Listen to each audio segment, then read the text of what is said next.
నన్ను బలవంతంగా ఆళ్ళ పాస్టర్ని చేశారని నేను అవ్వలేదండి. అనుకోకుండా పాస్టర్ అయ్యారు మీరు. అదండి.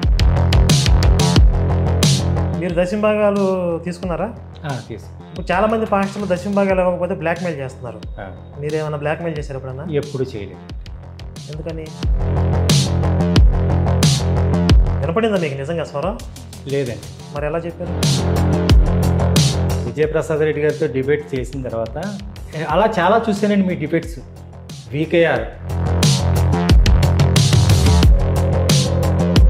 వ్యభిచారం చేసిన వాడిని, నరహత్య చేసిన వాడిని, మత్తు పానీయం తాగించిన వాడిని, నా హృదయానుసారుడైన మనుషుడు, నా ఇష్టానుసారుడైన మనుషుడు అని బైబిల్ దేవుడు చెప్పాడండి దావీదు గురించి.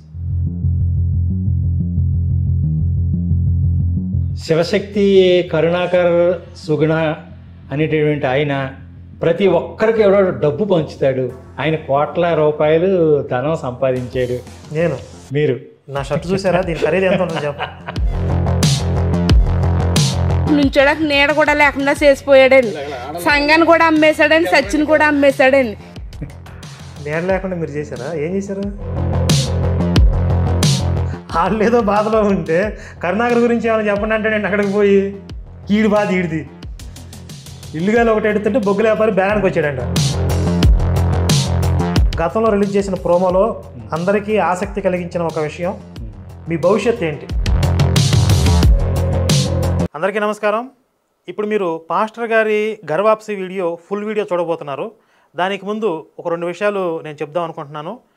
ఒకటి, రేపు జరగబోయేటటువంటి శివశక్తి 9th యానివర్సరీ సెలబ్రేషన్స్ గురించి.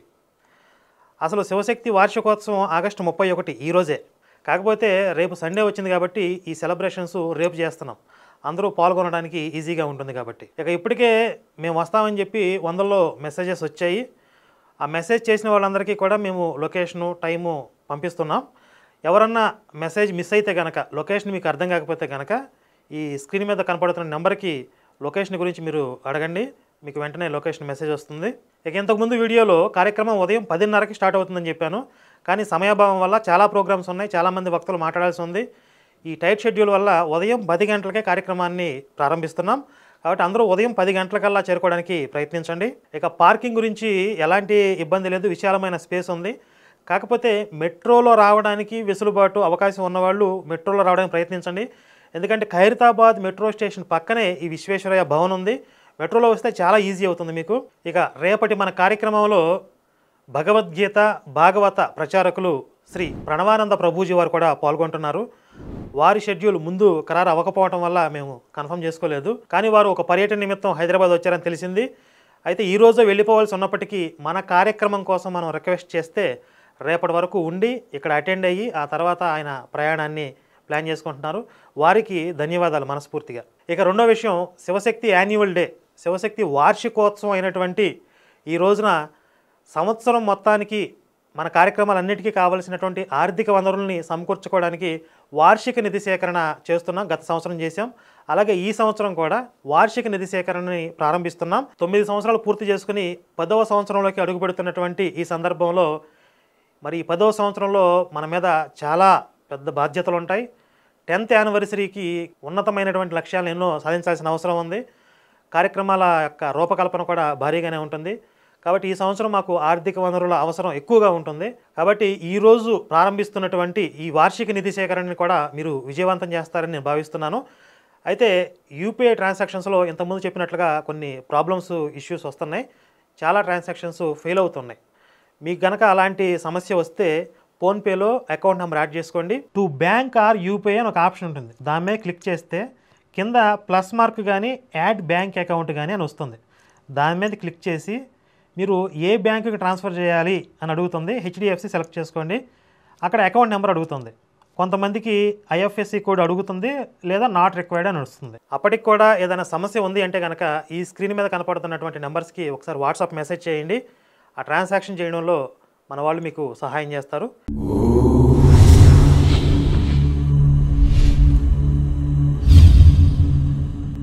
అందరికీ నమస్కారం. మీ అందరూ ఎంతో ఆతృతగా ఎదురుచూస్తున్నటువంటి పాస్టర్ గారి గర్వాప్సి వీడియో. అయితే ఇంతకుముందు షూట్ చేసినటువంటి భాగాన్ని రిలీజ్ చేయకుండా ఇప్పుడు మళ్ళీ ఫ్రెష్గా ఇంకొకసారి రీషూట్ చేస్తున్నాం. ఎందుకు అని అంటే ఆ ప్రోమో ఏదైతే రిలీజ్ చేశామో అది రిలీజ్ అయిన తర్వాత మొత్తం అంతా చాలా గందరగోళం జరిగింది. క్రైస్తవులు పాస్టర్లు గగ్గోలు పెట్టి కాకినాడ చుట్టూ తిరిగారు. కొంతమంది పాస్టర్లు అక్కడికి వెళ్ళి అసలు ఈయన పాస్టర్ అవునా కాదా అనే విషయాన్ని ఎంక్వైరీ చేశారు. అక్కడున్న ఆ సంఘస్థులతో ఈ పాస్టర్ గారు ఏదైతే చర్చ్ నడిపారో ఆ చర్చిలో ఉన్న విశ్వాసులతో మాట్లాడించారు. కొంతమంది అసలు ఈయన పాస్టర్ కానే కాదు, నాటకాలు ఆడుతున్నాడు, పెయిడ్ ఆర్టిస్టు, ఇలా రకరకాలుగా మాట్లాడారు. ఇంకొక పక్క మాకు పాస్టర్ గారు గతంలో పనిచేసినప్పుడు అంటే పాస్టర్గా పనిచేస్తున్నప్పుడు బోధిస్తున్నప్పుడు కొన్ని వీడియోలు దొరికాయి. మనం ఫస్ట్ వీడియో షూటింగ్ అప్పుడు ఆ క్లిప్స్ దొరకలేదు. ఈయన నేను యూట్యూబ్లో ఎప్పుడు మాట్లాడలేదండి అని అంటే సరేలే అని అనుకున్నాం. కానీ ఈయన మాట్లాడుతున్నప్పుడు ఈయన ఏదైతే పరిచర్య అంటారు కదా, ఆ పరిచర్య చేస్తున్నప్పుడు కొంతమంది పిల్లలు షూట్ చేసి ఆ వీడియోల్ని చిన్న చిన్న ఛానల్స్లో అప్లోడ్ చేశారు. యూట్యూబ్లో బాగా సెర్చ్ చేసిన తర్వాత అవన్నీ దొరికినాయి మాకు. కాబట్టి లేటెస్ట్గా ఈ ఫుటేజ్ అంతా మనకు వచ్చింది కాబట్టి ఒక పక్క పాస్టర్లు మాట్లాడిన వీడియోలు, ఇంకొక పక్క ఈ పాస్టర్ గారు బోధిస్తున్నప్పుడు సువార్త, అదే మనం శవార్త అంటూ ఉంటాం, దాన్ని ప్రచారం చేస్తున్నప్పుడు దొరికిన వీడియోలు, ఇవన్నీ కలిపి ఇప్పుడు మనం ప్లే చేస్తూ గతంలో జరిగిన ఇంటర్వ్యూకి అదనంగా మరికొన్ని కొత్త ప్రశ్నలను జోడించి ఇంకొన్ని ఆసక్తికరమైనటువంటి కొత్త కొత్త విషయాలని పాస్టర్ గారి దగ్గర నుంచి ఈరోజు తెలుసుకుందాం. నమస్కారం పాస్టర్ గారు. నమస్కారం అండి. బైబిల్ రత్న కరుణాకర్ గారు. ఇదే ప్రశ్న నేను మిమ్మల్ని అడిగాను లాస్ట్ ఇంటర్వ్యూలో, మీకు కూడా నేను బైబిల్ రత్నానా అని. అవునండి. దానికి మీరు సమాధానం చెప్పారు. కానీ ఆ వీడియో రిలీజ్ అవ్వట్లేదు కాబట్టి ఇప్పుడు ఫ్రెష్గా మళ్ళీ నన్ను బైబిల్ రత్న అని మీరు ఎందుకు అనుకుంటున్నారు? బైబిల్ రత్నాన్ని ఎందుకు అనుకుంటున్నానంటే బైబిల్లో ఒక మాట ఉందండి.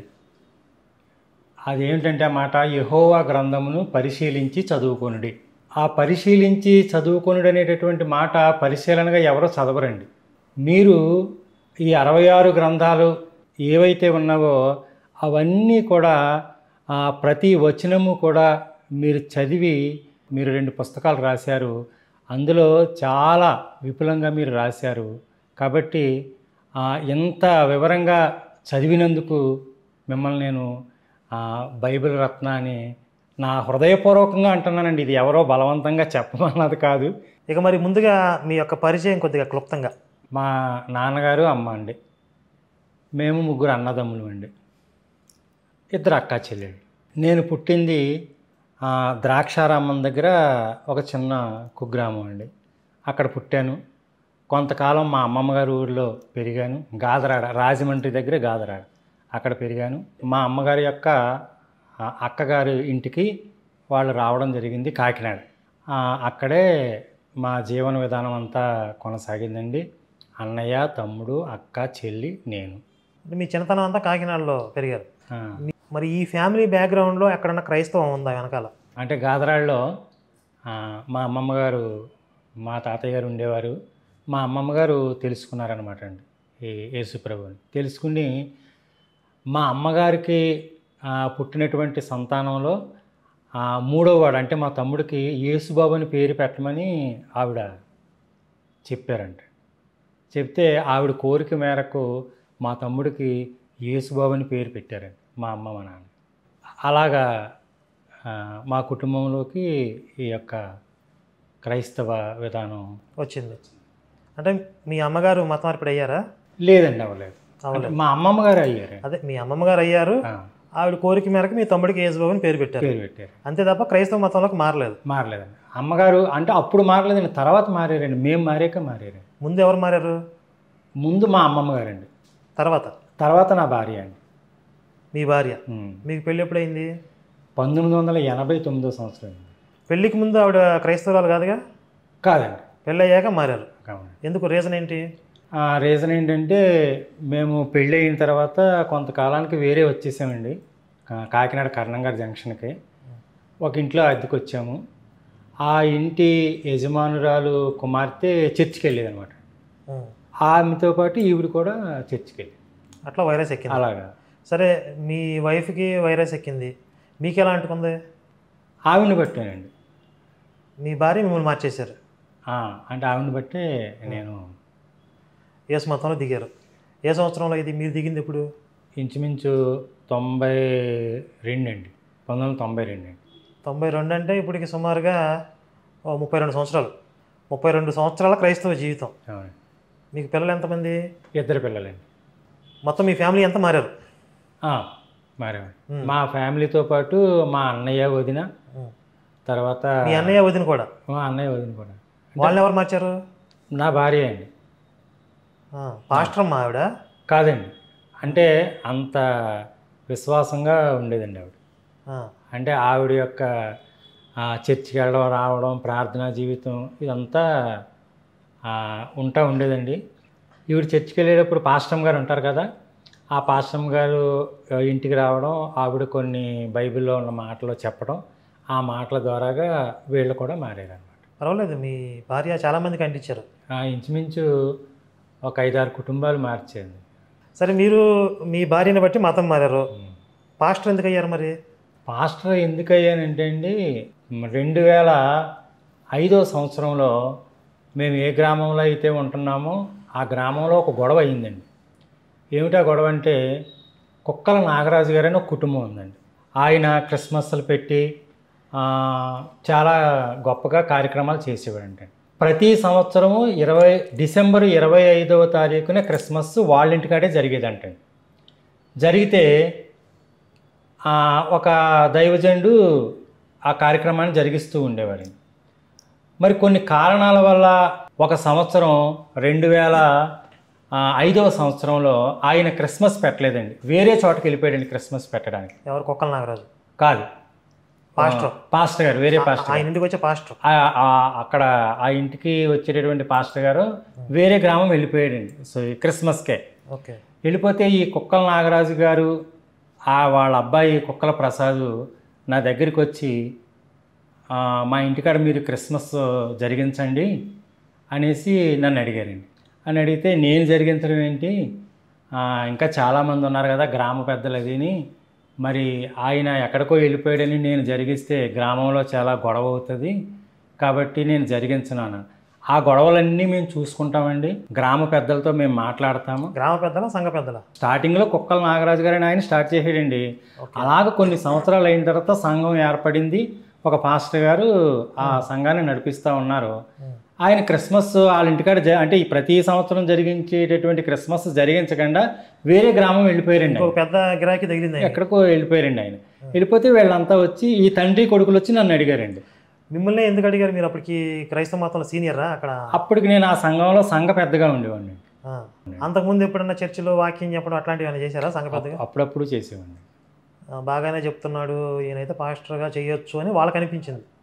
వీళ్ళకండి, ఈ కుక్కల నాగరాజు గారి కుటుంబానికి అనిపించి ఈ క్రిస్మస్ ఈయన చేత జరిపించేద్దాము అనేసి ఆలోచనకు వచ్చి నా దగ్గరికి వచ్చారనమాట. అయితే ఆ రోజుని ఇంచుమించు అందరూ కలిసి క్రిస్మస్ జరిగించామండి. అక్కడ జరిగిస్తే ఆ రోజు రాత్రి నేను చెప్పినటువంటి బైబిల్లో ఉన్నటువంటి మాటలు చెప్పినటువంటి దానికి కొంతమంది ముగ్ధులయ్యి, మేము ఇంకా ఆ చర్చికి వెళ్ళమండి, మేము మీ దగ్గరికే వస్తాము, మీరే పాస్టర్గా ఉండాలనేసి నన్ను బలవంతంగా వాళ్ళ పాస్టర్ని చేశారండి. నేను అవ్వలేదండి, అనుకోకుండా పాస్టర్ అయ్యారు మీరు. అదండి. కానీ బైబిల్ మాత్రం బాగా చదివేవాడిని అండి, విశ్వాసగా ఉండి బైబిల్ మాత్రం ఇంచుమించు సమయం ఉన్నప్పుడల్లా కూడా బాగా చదివేవాడిని అనమాట. ఇప్పుడు ఏ సంవత్సరంలో పాస్టర్ అయ్యారు మీరు? 2006 అండి. 2 చర్చిలు ఉన్నాయని చెప్పారు కదా? ఒకటి వెంకటకృష్ణరాయపురంలోనండి, ఒకటేమో సామర్లకోటలో. సామర్లకోట. ఇప్పటికీ 2 నడుస్తున్నాయా? ఇప్పుడు ఇంకా ఆగిపోయినాయండి. అదే మీరు ఇక్కడికి రాకముందు వరకు? నేను రాకముందు వరకు కూడా ఆగస్టు 4వ తారీఖు వరకు కూడా జరిగినాయండి. ఆగస్టు 3వ తారీఖున మీరు ప్రోమో రిలీజ్ చేశారు. రిలీజ్ చేసినటువంటి 1 గంటలోనే మొత్తం. అంటే ఇప్పుడు మేము ప్రోమో రిలీజ్ చేయడానికి ముందే మీరు కొంతకాలం మాతో కాంటాక్ట్లో ఉన్నారు కదా? అవునండి. మరి అప్పటిదాకా చర్చి ఎలా నడిపిస్తూ ఉన్నారు? అంటే ఎలా నడిపిస్తూ ఉన్నానంటే, వీళ్ళకి ఏ రకంగా నేను చెప్పాలనేటటువంటిది నాకు అర్థమయ్యేది కాదండి. అంటే నేను అమ్మాయికి చర్చి నేను నడిపించలేను, నేను చేయలేను అనేటటువంటి, అసలు వాళ్ళకి ఏ రకంగా చెప్పాలి అనేటటువంటిది నాకు అర్థమయ్యేది కాదు. ప్రోమో ఎప్పుడైతే రిలీజ్ అయ్యిందో మీ ద్వారా ఇంకా అది బట్టబయలయ్యిందండి. మరి మీకు భయం వేయలేదా సడన్గా ప్రోమో రిలీజ్ అయిన తర్వాత వీళ్ళు ఏమైనా గొడవ పెడతారు అది అని? భయం దేనికండి, ఎందుకంటే ఏదైనా తప్పు చేస్తే భయపడాలి. ఇప్పుడు మీరు రాశారు ఈ బుక్స్, అంటే ఇంకొక బుక్ నేను తేవడం మర్చిపోయానండి. మీరు రాసినటువంటి ఈ బైబిల్ దేవుని నిజస్వరూప స్వభావాలు, ఇంకొకటి అదర్ సైడ్ ఆఫ్ జీసస్ అనేటటువంటి 2 పుస్తకాలు మీరు రాశారు. ఈ 2 పుస్తకాల్లో కనుక ఎవరైనా విశ్వాసులు కానీ సేవకులు కానీ మనసు పెట్టి చదవాలండి. మీరు బయట విషయాలు ఏమీ చెప్పలేదు, అందులో వేరే వేరే గ్రంథాలలో ఉన్న విషయాలు ఏమీ చెప్పలేదు. కేవలం ఆది కాండము మొదలుకొని ప్రకటన గ్రంథము వరకు ఉన్నటువంటి ప్రతి విషయాన్ని కూడా మీరు చక్కగా ఇదిగో ఇక్కడ బైబిల్ దేవుడు ఇలా అన్నాడు, ఇలా అన్నాడు, ఇలా చేసాడు, ఇలా చేసాడని మీరు వివరంగా రాశారు. అవి నేను చదివాను, అవి ఇది సత్యమే కదా అని నేను అంగీకరించాను అనమాట అండి. అలా అంగీకరించేటటువంటి మనసు ఎవరికైనా ఉంటే నాలాగే గర్వాప్సి అవుతాడు. ఓకే, సరే, మీరు ఏ విధంగా సత్యాన్ని తెలుసుకున్నారు అనేది మీరు చెప్తున్నారు. ఓకే, అంతకుముందు పాస్టర్ జీవితంలో జరిగినటువంటి కొన్ని విశేషాలు కానీ, కొన్ని ఆసక్తికరమైన సంఘటనలు కానీ, ఇలాంటివి నాతో పాటు మన ప్రేక్షకులు కూడా తెలుసుకోవాలి, ఎంతో ఆసక్తిగా ఉన్నారు. పాస్టర్ జీవితంలో ఉన్నప్పుడు మీకు బాగా నచ్చిన అంశాలు ఏంటి? ఉదయాన్నే లేవడం, ప్రార్థన చేసుకోవడం, కొంతసేపు బైబిల్ చదవడం, ఎక్కడైనా మీటింగ్స్ ఉంటే మీటింగ్స్కి వెళ్ళడం, శుక్రవారం ఉపవాస ప్రార్థన జరిగించడం, రాత్రికి మళ్ళీ ఉపవాస కూడిక జరిగించడం, ఆదివారం ఆరాధన, ఎక్కడైనా పెళ్లి రోజు కోటాలు, పుట్టినరోజు కోటాలు, జ్ఞాపకార్థ కోటాలు, తర్వాత ఇంకా అనేక రకమైనటువంటి మీటింగ్స్ అండి, ఉజ్జీవ కోటాలు, ఇలాంటి మీటింగ్స్కి అవి వెళ్ళటం, అలాగా సంతోషంగానే గడిచిపోయింది. మంచి బిజీ లైఫ్. ఓకే, మరి పాస్టర్కి ముందు క్రైస్తవుడిగా ఉన్నప్పుడు మీ ప్రొఫెషన్ ఏంటి? పాస్టర్కి ముందు నేనేం చేశానంటే సరదాగా చిలక జాతకాలు నేర్చుకున్నానండి. బ్రతుకు తెరువు కోసం కొంత టైలరింగు నేర్చుకున్నానండి. ఇది మీరు క్రైస్తవ మతంలోకి రాకముందు? సరే, పాస్టర్ అయిన తర్వాత మంచి లైఫ్ స్టైలు, అంటే గౌరవ మర్యాదలు అన్నీ పెరుగుతాయి కదా. అవునండి. అలాగే ఇన్కమ్ కూడా పెరిగింది కదా బాగా. అవునండి. మాకు తెలిసినంత వరకు ఇప్పుడు దశమ భాగాలు అనేది ప్రధానంగా వస్తున్నటువంటి ఆదాయం పాస్టర్లకి. అవునండి. ఈ దశమ భాగాలతో పాటు ఈ మధ్య చాలా కొత్త కొత్త పథకాలు వింటూ ఉన్నాను. ఇవి కాకుండా మాకు తెలియకుండా పాస్టర్లకి వచ్చేటటువంటి ఇంకా ఆదాయ మార్గాలు, ఇన్కమ్ సోర్సెస్ ఏమేమి ఉన్నాయి? అయితే కొంతమంది పెద్ద పెద్ద పాస్టర్లకు ఉంటాయండి, అంటే ఇన్కమ్ ఎలా అంటే విదేశాల నుంచి ధనం రావడం అండి. అది ఒకటి ఉంది, అది వస్తూ ఉంటుందండి. మాకు విదేశాల నుంచి వచ్చేటటువంటిది ఏమీ లేదు. చర్చిలో అయితే బియ్యం తేవడం, కోడిగుడ్లు తేవడం, కూరగాయలు తేవడం, తర్వాత పంట పండితే ధాన్యం తేవడం, ఆ ధాన్యం మేమేం చేసుకుంటాంలే అనేసి ఆ ధాన్యం వాళ్ళే అమ్మేసి ఆ ధాన్యానికి ఎంతైతే ధనం వస్తుందో ఆ ధనాన్ని మాకు ఇచ్చేసేవారు. ఒక ధాన్యం బస్తా తీసుకుంటారా మీరు? ఒక్కొక్కళ్ళు ఒక బస్తా, ఒక్కొక్కళ్ళు అంటే వాళ్ళు మొక్కుకుంటారండి. నాకు పంట బాగా పండితే నేను తండ్రి నీకు ఇన్ని బస్తాలు ఇస్తాను, అలాగ వాళ్ళు మొక్కుకుంటారు. మొక్కుకున్న దాన్ని బట్టి వాళ్ళు చేస్తూ ఉంటారు. కొంతమంది కోళ్ళు మొక్కుకుంటారు, రకరకాలుగా. అంటే వీళ్ళు మొక్కుబడులు అన్నీ పాస్టర్కి చెల్లిస్తున్నారా? అంటే మొక్కుబడులు అన్నీ కూడా దేవుని పేరట సంఘానికి, చర్చికి తెచ్చిస్తారు. ఇవి కాకుండా వేరే మార్గాలు ఏమిటంటే పుట్టినరోజులు ఉంటాయండి. ఆ పుట్టినరోజు కూటమి పెడితే అక్కడికి వెళ్తాము, వాళ్ళు కొంత కానుకిస్తారు. అలాగే పెళ్లి రోజు, జ్ఞాపకార్థ కూటం, ఆదరణ కూటం. ఆదరణ కూటమి. ఆదరణ అంటే ఏంటి? అంటే చనిపోయిన తర్వాత ఎవరైనా ఒక వ్యక్తి చనిపోయారు అనుకోండి, చనిపోయిన తర్వాత వాళ్ళ అవకాశాన్ని బట్టి 9 రోజులకు 11 రోజులకు కూటమి ఏర్పాటు చేసుకుంటారండి. అంటే బంధువులందరినీ, అంటే మన సనాతన ధర్మం హిందువులోనేమో దినం అంటారు, అక్కడ ఏమంటారంటే ఆదరణ కూటం అంటారు. అంటే ఆ కుటుంబాన్ని 10 మంది వచ్చి ఓదార్చడం, వాళ్ళకి కొన్ని ధైర్యకరమైన మాటలు చెప్పి మీకేం పర్లేదమ్మా ఉండండి, మరి చచ్చిపోయిన వాళ్ళతో పాటు మనం కూడా చచ్చిపోతామేంటి, మీరు జాగ్రత్తగా ఉండండి, ఇలా అలాగని కొన్ని మాటలు చెప్పి ధైర్యపరిచి వాళ్ళ కోసం ప్రార్థన చేసి వెళ్ళిపోతాం. అది ఆదరణ కూటం అండి. జ్ఞాపకార్థ కూటం అంటే సంవత్సరానికి ఒకసారి పెట్టేది జ్ఞాపకార్థం, అంటే జ్ఞాపకం చేసుకున్నాం అన్నమాట. కొంతమంది వాళ్ళకి ఏదన్నా ప్రాబ్లం ఉన్నా, వీక్గా ఉన్నా కూడా ఇంట్లో ప్రేయర్ పెట్టుకుని ఏదైనా ఎవరికైనా అనారోగ్యం వస్తే మాకు ఈ అనారోగ్యం తగ్గింది కాబట్టి మాకు కృతజ్ఞతా కూటం పెట్టండి అనేసి కూడా పెట్టించుకుంటారు. ప్రతిసారి మీకు డబ్బులు ఇస్తారు? ఇస్తారు. మీరు దశంభాగాలు తీసుకున్నారా? తీసుకున్నాను. ఇప్పుడు చాలామంది పాస్టర్లు దశంభాగాలు ఇవ్వకపోతే బ్లాక్మెయిల్ చేస్తున్నారు. మీరు ఏమైనా బ్లాక్మెయిల్ చేశారు ఎప్పుడన్నా? ఎప్పుడు చేయలేదండి. ఎందుకని? ఆ మనసు లేదండి నాకు. నువ్వు దశంభాగం ఇవ్వలేదేంటి ఈ నెల, ఎందుకు ఇవ్వలేదు నువ్వు దశంభాగం అని అనిగేటటువంటి ఆ మనస్తత్వం నాకు అసలు లేదండి. ఇస్తే తీసుకునేవాడిని అంతే తప్ప బ్లాక్మెయిల్ అయితే నేను ఎప్పుడు ఎవరిని చేయలేదు. మీరు బైబిల్ బాగా చదివానన్నారు కదా? చదివానండి. అసలు దశంభాగాలు అనేవి ఇశ్రాయేలీలకు సంబంధించినవి, క్రైస్తవులకు సంబంధం లేదు అనేది మీకు తెలుసు, అర్థమై ఉంటుంది కదా. అర్థమైందా మీకు? అంటే దేవుడు ఇశ్రాయేలీలకే కాదు, దేవుడు మొత్తం ప్రపంచం అంతటికీ కూడా దేవుడే కదా, అందులో చెప్పిన మాట ప్రతి ఒక్క మానవునికి కూడా వర్తిస్తుంది కదా అని. సరే, ఏదో ఒక స్టాండ్ తీసుకోండి. అవును. అంటే మీరు పాస్టర్గా ఉన్నప్పుడు మాట్లాడుతున్నాను నేను అనుకుంటున్నాను, మీరు పాస్టర్ అనుకుంటున్నాను. ఇప్పుడు గర్వాప్సి అయిన పాస్టర్ కాకుండా అలాగే ఒరిజినల్గా పాస్టర్. మీరేమన్నారు ఇప్పుడు? ఇశ్రాయేలీలకి చెప్పినప్పటికీ అందరికీ వర్తిస్తుంది అన్నారు, అంతేనా? మరి ఇశ్రాయేలీలకి చెప్పిన ధర్మశాస్త్రంలో కావచ్చు, అప్పుడు జరిగిన సంఘటనలో కావచ్చు, బైబిల్ దేవుడు అత్యంత నీచంగా ప్రవర్తించిన సందర్భాలు ఉన్నాయి కదా, క్రూరాతి క్రూరంగా. అంటే మాకు రాక్షసులు ఉంటారు పురాణాల్లో, వాళ్ళకంటే కూడా దరిద్రంగా ఉంటాయి కొన్ని కొన్ని సందర్భాలు. వాటి గురించి ప్రశ్నిస్తుంటే అవి ఇశ్రాయేలీలకి జరిగినాయి, అందరికీ కాదు, అందరికీ వర్తించమంటారేంటి? అది నేను అంత లోతుల్లోకి వెళ్ళలేదండి ఇప్పుడు. అంటే వాళ్ళకే జరిగినాయి మనకు కాదు అని అంత లోతుల్లోకి వెళ్ళలేదు.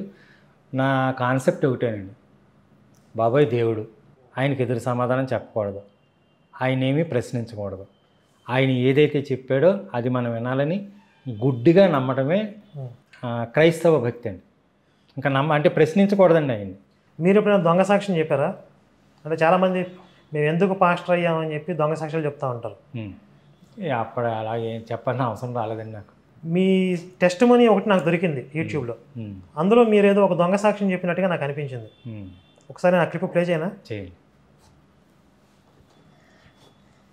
ఇందులో మీరు చెప్పిన సాక్ష్యంలో ఫస్ట్ మీ భార్య మతం మారారు, ఆవిడ చర్చికి వెళ్తున్నారు, ఆవిడ పట్ల మీకు అభ్యంతరం ఉంది, చర్చికి వెళ్ళి ఒకరోజు గొడవ పెట్టారు.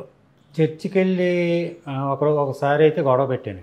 చర్చికి వెళ్ళి అయితే అంటే నాతో ఉన్నటువంటి ఫ్రెండ్స్, ఒరే మీ ఆవిడ చర్చికి ఎందుకు వెళ్తుందిరా, మీ ఆవిడ చర్చికి ఎందుకు వెళ్తుందిరా అని అడగటాన్ని బట్టి గొడవ పెట్టాను. అది అయిన తర్వాత మీరు ఒకరోజు ఇంటి దగ్గర కూర్చున్నారు అని చెప్తూ ఇది మాట్లాడారు, చూడండి. నా భార్య కాఫీ ఇచ్చింది, వాళ్ళ చేతితో సిగరెట్ కాలుతూ కాఫీ తాగుతూ అలా కూర్చుంటే నాకు ఒక స్వరము వినబడింది. మా టెస్ట్ మనీ ట్రోల్స్ చూస్తారా? చూస్తానండి. ఆ ట్రోల్స్లో సాక్ష్యం చెప్తూ ఉంటారు కదా అవునండి, వాళ్ళు ఆర్టిస్టులు. ఆ సాక్ష్యం చెప్పేటప్పుడు స్వరం అనే పదం ఎప్పుడు వచ్చిందో ఎదురు చూస్తూ ఉంటాం, స్వరం రాగానే విజిల్ చేస్తాం అనమాట. అవును. ఇక్కడ స్వరం అని మీరు చెప్పంగానే నాకు టెస్ట్ మనీ ట్రోల్స్ గుర్తొచ్చినాయి. సరే ఒకసారి విందాం. ఇది ఒక స్వరం వినబడింది. ఏమిటి ఆ స్వరం అంటే, నా కుమారుడా, ఎంతకాలము నీవు ఈ వ్యర్థమైన మార్గంలో నడుస్తావు, నా సన్నిధికి వస్తే నీకు రక్షణ మార్గాన్ని కలుగజేస్తాను. ఎప్పుడైతే ఆ మాటలు విన్నానో నేను తాగుతున్నటువంటి కాఫీ నా బట్టల మీద ఒలిగిపోయింది. ఆ సిగరెట్ అలా కాల్తా ఈ 2 వేళ్ళు కూడా కాలిపోయి. వినపడిందా మీకు నిజంగా స్వరం? లేదండి. మరి ఎలా చెప్పారు? నేను చిలక జాతకం నేర్చుకున్నాను కదా, ఒక ఆయన దగ్గర చిలక జాతకం నేర్చుకున్నాను. నేను పాస్టర్ అయిన తర్వాత ఆయన నాకు అంటే అప్పుడప్పుడు కలుస్తూ ఉండేవాడండి.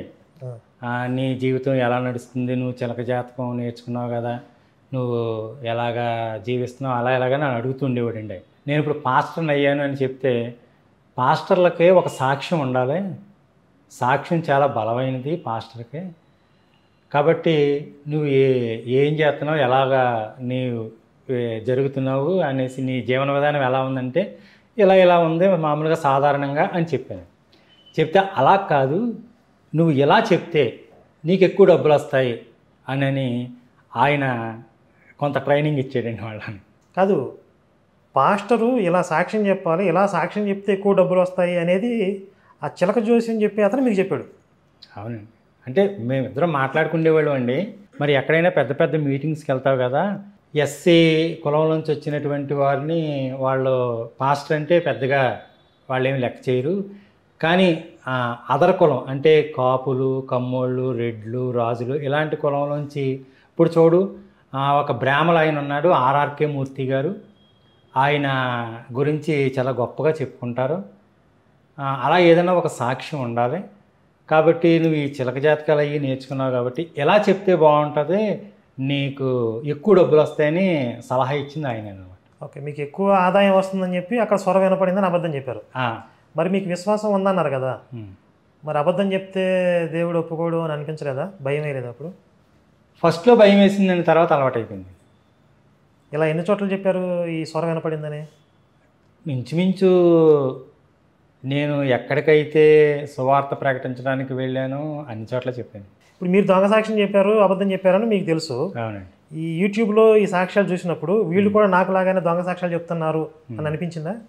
అయితే ఇది ఎంతవరకు కరెక్టేనా అని అనిపించిందండి. కరెక్టే, క్వశ్చన్ మార్కే.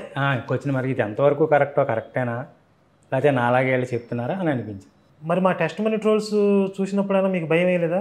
మీ ప్రోగ్రాలు ఏవైతే చూసారో ఆ తర్వాత నుంచి నన్ను ఎవరైనా పిలిచినా కానీ నేను వెళ్ళేవాడిని కాదండి. ఇంకా వెళ్తే మళ్ళీ ఈ సాక్ష్యం చెప్పమంటారు, మళ్ళీ నేను అబద్ధం చెప్పాలనేసి ఇంకా వెళ్ళేవాడిని కాదు. మీరు గర్వాప్స్ అవ్వకపోతే, ఇక్కడికి రాకపోతే ఏదో ఒక రోజు మీ సాక్ష్యాన్ని కూడా మేము ట్రోల్స్ పెట్టేవాళ్ళం, రోస్ట్ చేసేవాళ్ళం. అవునండి. నేను బిగినింగ్లో చెప్పినట్లుగా ప్రోమో రిలీజ్ అయిన తర్వాత కొంతమంది ఈయన పాస్టర్ కాదు, పెయిడ్ ఆర్టిస్టు అది ఇది అన్నారు. అయితే మీరు పాస్టరే అని చెప్పి ఈ మాఫియానే అక్కడికి వెళ్ళి డిక్లేర్ చేసింది. అంటే మీ చర్చి దగ్గరికి వెళ్ళి అక్కడ విశ్వాసులతో మాట్లాడించడం, ఆడి పేరు చెకోడియో పోకోడియో ఉన్నాడు కదా, అవునండి, వాడే అక్కడికి వెళ్ళి మీరు పాస్టర్ అని చెప్పి స్టాంప్ వేసేసాడు. అవునండి. కాబట్టి ఇప్పుడు దాన్ని మనం ప్రత్యేకంగా రుజువు చేయాల్సిన అవసరం లేదు కదా. అవునండి. అయితే ఈ పాస్టర్ల వ్యవస్థ ఇంటర్నల్గా అంటే ఒకళ్ళకొకళ్ళు సహకరించుకోవడం కానీ ఈ పాస్టర్ల ఫెలోషిప్లు ఉంటాయి కదా, వీటి గురించి కాస్త ఏదైనా సమాచారం చెప్తారా? పాస్టర్స్ ఫెలోషిప్ ఉంటుందండి. ఆ పాస్టర్స్ ఫెలోషిప్లో నెలకొకసారి మీటింగ్ ఉంటుంది. ఎవరు చర్చిల్లో అన్నా ఏమైనా సాధక బాధలు ఉంటే అక్కడ చెప్తూ ఉంటారు. దానికి ప్రెసిడెంటు, సెక్రటరీ, బాడీ మెంబర్స్ ఉంటారు కదా, వాళ్ళు వెళ్ళి దాన్ని సాల్వ్ చేస్తూ ఉంటారు. నెంబర్ 1. నెంబర్ 2, కొంతమంది డైరెక్టర్లు ఉంటారండి. అంటే విదేశాల నుంచి ధనం వచ్చేటటువంటి డైరెక్టర్లు ఉంటారు. వాళ్ళు మీరు పంపించేటటువంటి ధనాన్ని మేము ఇక్కడ చాలా సద్వినియోగం చేస్తూ ఉన్నాము, మేము ఇంతమంది సేవకుల్ని మేము పోషిస్తూ ఉన్నాము, ప్రతీ నెల వాళ్ళకి ఇంత ధనాన్ని ఇస్తున్నామనేసి వాళ్ళు ఏం చేస్తారంటే వాళ్ళ సామర్థ్యం కొలది కొంతమంది ఒక 50 మంది పాస్టర్ గారికి సహాయం చేస్తారు, కొంతమంది 100 మందికి చేస్తారు, కొంతమంది 200 మందికి చేస్తారు. అలాగా వాళ్ళకి విదేశాల నుండి వచ్చేటటువంటి ధనాన్ని బట్టి వీళ్ళు సేవకులకి సహాయం చేస్తూ ఉంటారండి. కొంతమంది డైరెక్టర్లు, కొన్ని సంస్థలు డైరెక్టర్లు చేస్తూ ఉంటారు. మీకు ఎవరికి వాళ్ళే ఇండివిజువల్గా వర్క్ చేసుకుంటూ వెళ్ళిపోతారా? అందరికీ కలిపి ఒక టార్గెట్ అంటూ ఉంటుందా? టార్గెట్ అంటూ ఏమి ఉండదండి. అంటే నెలకి ఎంతమందిని మతం మార్చాలి అని ఏమైనా ఉంటుందా? అది అసలు జరగని పని అండి. అది ఎంతమందిని మార్చాలని అనేది ఏమి ఉండదండి. కానీ మొత్తానికే మార్చాలి అనేటటువంటి ఒక ఉద్దేశం ఉంటుందండి. ఇప్పుడు ఎందుకంటే మీరు చెప్పిన వీడియోలో ఈ క్రిస్మస్కి మీరు ఎంతమందిని కొత్త వాళ్ళని తీసుకొచ్చారు అని చెప్పి మీరు అక్కడ ఉన్న విశ్వాసాలని ప్రశ్నించారు. ఒకసారి ప్లే చేస్తా వినండి. అది ఎంతమందిని ఈ రాత్రికాల సమయంలో నీ వంతుగా ఒక్కరినైనా ఈ క్రిస్మస్కి తీసుకుని వచ్చావు? హిందువులనే మీరు మార్చమని చెప్తుంది. అప్పుడు మార్చేదే హిందువులనండి. కామన్ క్రిస్టియన్కి మీరు టార్గెట్ ఇస్తున్నారు. ఇచ్చేవాడిని అండి. మా యొక్క ఉద్దేశం ఏంటంటే అందరినీ క్రైస్తవులుగా చేయాలి అనేటటువంటి ఒక ఉద్దేశం అండి. ఏ సేవకుడికైనా సరే మొత్తం భారతదేశం అంతా, భారతదేశంలో ఎంతమంది అయితే ఈ సువార్తను బోధిస్తూ ఉన్నారో బైబిల్ పట్టుకుని, అందరికీ కూడా ఒకటే ఉద్దేశం ఏమిటంటే ప్రతి ఒక్కరిని కూడా యేసు ప్రభువుని నమ్ముకునేటట్లుగా చేయాలి అని. మిషన్ ఇండియా సినిమా చూసారా? మొన్న రిలీజ్ అయింది. చూశానండి. అందులో నేను చెప్పింది ఇదేగా. అవునండి. అంటే దీని వెనకాల ఒక మాఫియా పనిచేస్తుంది అనేది చాలామందికి తెలియకపోవచ్చు. ఇప్పుడు మీలాంటి పాస్టర్ ఉన్నారు, ఈ పాస్టరు నేను ఒక వ్యవస్థలో ఒక మాఫియాలో భాగమని అతనికి తెలియదు. ఇండివిజువల్గానే మీరు నేను దేవుడి పని చేస్తున్నాను అనే భ్రమలో మొత్తం భారతదేశాన్ని క్రైస్తవమయం చేయాలనుకుంటారు మీరు. అవునండి. విదేశాల నుంచి మన దేశానికి ధనం వచ్చేది దేనికంటే అందరినీ క్రైస్తవులుగా చేయమనేనండి. వీళ్ళందరినీ ఇప్పుడు కొంతమంది డైరెక్టర్స్ ఉన్నారండి, వాళ్ళంతా మాలాంటి సేవకులకి నెల నెల ఇంత ధనం అని ఇచ్చి సువార్త ప్రకటించండి అని చెప్తూ ఉంటారండి. సువార్త ప్రకటించడం అంటే ఏంటి? వెంకన్నబాబు గుడికి వెళ్ళేవాడిని మాన్పించేసి యేసుబాబు గుడికి తీసుకురావడమే. సోమవారం శివాలయానికి వెళ్తున్నాడు, శివాలయాన్ని వదిలేసేసి యేసు దేవాలయానికి రమ్మంటమే, ఇలాగ ఏదన్నా చేయటమే అండి. ఇప్పుడండి ముస్లిమ్స్ ఉన్నారండి, వాళ్ళకి ఖురాన్ ఉంది. హిందువులు ఉన్నారు, వారికి భగవద్గీత ఉంది. క్రైస్తవులు ఉన్నారు, వాళ్ళకి బైబిల్ ఉంది.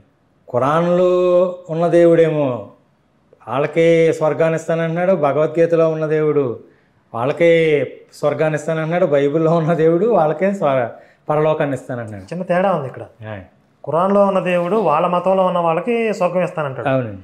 యేసు మతంలో ఉన్న వాళ్ళకి స్వర్గం ఇస్తానని బైబిల్ చెప్తుంది. పరలోకం ఇస్తానండి. కానీ కృష్ణుడు హిందూ మతంలో ఉన్న వాళ్ళకి స్వర్గం ఇస్తానని ఆయన ఎప్పుడు చెప్పలేదే. చెప్పలేదండి. సన్మార్గంలో ఉన్న వాళ్ళకి, ధర్మాత్ములకి ఓకే ఉత్తమ లోకాలు ప్రాప్తిస్తాయి అంటాడు. ఓకే అది ఏ మతం వాడైనా.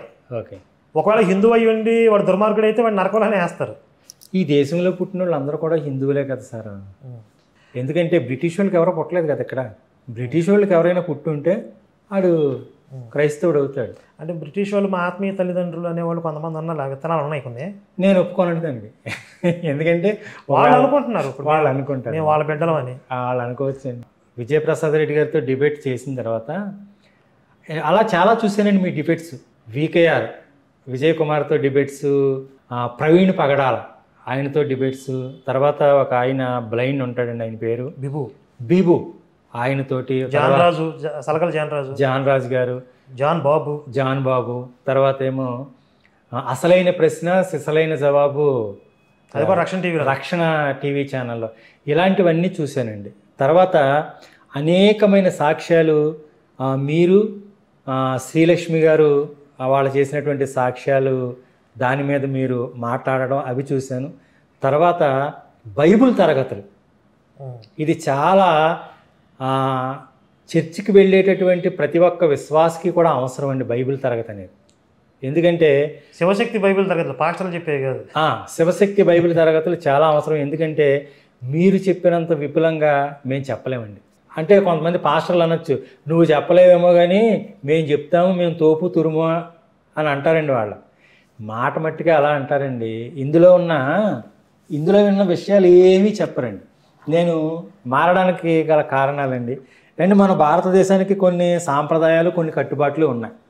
తండ్రి దగ్గర కూతుళ్ళని పడుకోబెట్టాడు బైబిల్ దేవుడు, తల్లి దగ్గర కొడుకుని పడుకోబెట్టాడు, రూబేని దగ్గర తన పిన్నతల్లి బిల్హా దగ్గర పడుకోబెట్టాడు, వదిని గారి దగ్గర మద్ది గారిని పడుకోబెట్టాడు, తర్వాత కోడల దగ్గర మామగారిని పడుకోబెట్టాడు, సైనికుని భార్యతో దావీదు పాపం చేశాడు. ఆ తర్వాత ఆ సైనికుడు యుద్ధంలోంచి వస్తే అతని చేత తాగించాడు, అతన్ని చంపించేశాడు. అతన్నే ఎలాగోలాగా ఇంటికి పంపించి తన భార్యతోటి శరీర సాంగత్యాన్ని జరిగించడం కోసం, అంటే ఇతను తప్పు కప్పిపుచ్చుకోవడం కోసం ఊరియా అనేటటువంటి వ్యక్తిని తాగించి ఇంటికి పంపించాలని చూశాడు. అది జరగలేదు, యుద్ధానికి పంపించాడు యోవాబుతోటి. అక్కడ యుద్ధంలో చంపించేయడు. వ్యభిచారం చేసిన వాడిని, నరహత్య చేసిన వాడిని, మత్తుపానీయం తాగించిన వాడిని, నా హృదయానుసారుడైన మనుషుడు, నా ఇష్టానుసారుడైన మనుషుడు అని బైబిల్ దేవుడు చెప్పాడండి దావీదు గురించి. అది మీరు తప్పు అని చాలా చోట్ల ఖండించారు. నేను దావీదు కదని చాలాసార్లు చెప్పాను, నేను విన్నాను. బైబిల్ ఎంత దుర్మార్గమో చెప్పడానికి, బైబిల్ దేవుడి ఫేక్ అని చెప్పడానికి అది ఒక్కటి చాలు. అసలు అది మీరు ఎన్నో చెప్పారు. మీరు ఆ విషయాలన్నీ కూడా మిమ్మల్ని బట్టే నేను నేర్చుకున్నాను. అంటే మాకు ఒక ధోరణిలో తెలిసి బైబిల్, బాబోయ్ దేవుడు, బాబోయ్ ఆయనకి ఎదురు సమాధానం చెప్పకూడదు, ఆయన ఏం అడగకూడదు. ద్వితీయోపదేశకాండంలో రహస్యములు దేవునికి చెందినవని ఉంటుందండి. అంటే ఆయన ఏం అడగకూడదు, ఏ రహస్యమైనా ఆయన దగ్గరే ఉంటుంది అని అదొక మాకు భయం అనమాట అండి. ఆయన ఏం అడగకూడదు. ఒక మంచి భోజనం పెట్టి, ఆ మంచి భోజనం పక్కన ఇంత మనిషి పెంట పెట్టి తినమంటే తింటారా? భోజనం చాలా ఖరీదైందే, విలువైందే. ఇది పరిశుద్ధ గ్రంథము అని ఉన్నది. ఇందులో పరిశుద్ధమైన విషయాలే ఉండాలి. ఇంకా ఇందులో ఎవ్వరూ కూడా ప్రశ్నించేటటువంటి విధానం ఉండకూడదు. దీనికి ఏమంటారంటే, అందులో మనుషులు చేసిన తప్పులు రాయించాడు మా దేవుడు అంటారు. నేను వందల సార్లు బల్ల గుద్ది మరీ చెప్పింది ఏంటంటే, మనుషులు చేసిన తప్పులు కాదు, బైబిల్ దేవుడు చేసిన దుర్మార్గాలు బైబిల్ దేవుడే చేశాడు. అంటే బైబిల్ దేవుడి పేరు మీద ప్రవక్తలు చేశారు, వాళ్ళ దేవుడి మీద తోసేశారు, ఇవన్నీ దేవుడే జయించాడు అని చెప్పి. మరి ఆయన ఖాతాలోకి వస్తాయి కదా అవన్నీ. మీరు నన్ను ఒకసారి అడిగారు, మీరు ఇలాగ గర్వాప్సి అయితే మీ మీద అనేకమైనటువంటి దోషారోపణలు వస్తాయి, వాటన్నిటికీ మీరు సిద్ధంగా ఉన్నారా అని అడిగితే, నిజం చెప్పినటువంటి వాడి మీద ఎవరికైనా సరే ఇలాంటిది వస్తూ ఉంటాయండి. అబద్ధం అందరికీ ఇష్టమవుతుంది, నిజాన్ని జీర్ణించుకోలేరండి అనేసి అని అన్నాను. కాబట్టి నేను రావడం జరిగింది. తర్వాత నేను ఈ శివశక్తిలోకి వస్తే, ఇప్పుడు చాలా పెద్ద రూమర్ ఏంటంటే, మీరు కొన్ని లక్షలు నాకు ఇచ్చేసారని. మా దగ్గర లేవు. మీరు 50 లక్షలు ఇచ్చారని ఒకళ్ళు, 40 లక్షలు ఇచ్చారని ఒకళ్ళు, 30 లక్షలు ఇచ్చారని ఒకళ్ళు. ఈ పాస్టర్ గారు డబ్బులు కమ్ముడు పోయారు. శివశక్తి కరుణాకర్ సుగుణ అనేటటువంటి ఆయన ప్రతి ఒక్కరికి ఎవడో డబ్బు పంచుతాడు. ఆయన కోట్ల రూపాయలు ధనం సంపాదించాడు. మీరు నా షర్ట్ చూసారా? దీని ఖరీదు ఎంత ఉంటుందో చెప్ప. కాదు సార్, నేను ప్రజలు చెప్పుకునేటటువంటి మాటలు మీరు కూడా నా మీద వచ్చినటువంటి అబద్ధపు వీడియోలు వచ్చినాయి కదా కొన్ని మీరు కూడా చూశారు, ప్రజలందరూ చూశారు. ఒకప్పుడు నేను ఒక మారుమూల కాకినాడ సామర్లకోటకి మధ్యన ఉన్నటువంటి ఒక చిన్న కుగ్రామంలో ఉన్నటువంటి వ్యక్తిని ఇప్పుడు ప్రపంచానికి తెలిసానండి నేను. కారణం దేనివల్ల అంటే మీ పుస్తకాలు చదవడము. మీ పుస్తకాలు చదివి నేను క్రైస్తవ్యంలో నుండి బయటికి రావడం వల్ల. మీ ప్రోమో నేను ఫేస్బుక్లో పెట్టాను, అక్కడ లక్షల మంది చూశారు. 4 లక్షల మందికి వెళ్ళింది అది. అవునండి. ఆల్మోస్ట్ అందరు పాస్టర్లకి చాలామంది క్రైస్తవులు కూడా వెళ్ళిపోయింది. అవునండి. ఇప్పుడు ఇంతకేనండి జాషువా డానియేలు చేగోడి అన్న అతనికి అసలు నేనెవరో అతనికి తెలియదండి. అతను ఎవరో నాకు తెలియదు. వీడు అక్కడికి వెళ్ళి మీ వాళ్ళతో మాట్లాడించాడు కదా, అవునండి. ఆ వీడియోస్ ఒకసారి ప్లే చేద్దాం. వాళ్ళు ఏం మాట్లాడుతున్నారు. ఇప్పుడు మనం మన ఆంధ్రప్రదేశ్ రాష్ట్రంలో గల కాకినాడ జిల్లా వెంకటకృష్ణరాయపురం గ్రామంలో ఏం కోటేసుకెళ్ళాడు ఆడే కదండి, కూడా ఉన్నవాళ్ళు కూడా కోట్లు వేసుకెళ్ళారండి. మత విద్వేషాలు రెచ్చగొట్టే ఛానల్. హిందువులు ముస్లింలు క్రైస్తవులు అన్నాదమ్ముల్లాగా కలిసిమెలిసి ఉంటుంటే, హిందువులు ముస్లింలు క్రైస్తవ అన్నదమ్ముల సోదర భావం వెళ్ళి విరుస్తుంటే, రోజుకు ఒకళ్ళ మత మార్పిడి చేస్తుంటే, కొంపల్లో దూరి దేవుడి పటాలు బయట పడేయిస్తుంటే, ఇంత చక్కగా మన వ్యాపారం జరిగిపోతుంటే అడ్డుకుంటున్న ఛానల్ అని వీడి బాధ. వారి మధ్య విద్వేషాలు సృష్టించే మాటలు మాట్లాడే కరుణాకర్ సుగుణ ఛానల్లో మరి ఇక్కడ కనపడుతున్నారు కదా, Emmanuel church pastor T Satyababu గారు. మీ చర్చి చూపించారు. నేను చెప్పా కదా ఇంతకుముందు, మీరు పాస్టర్ అని చెప్పి స్టాంప్ వేసాడు.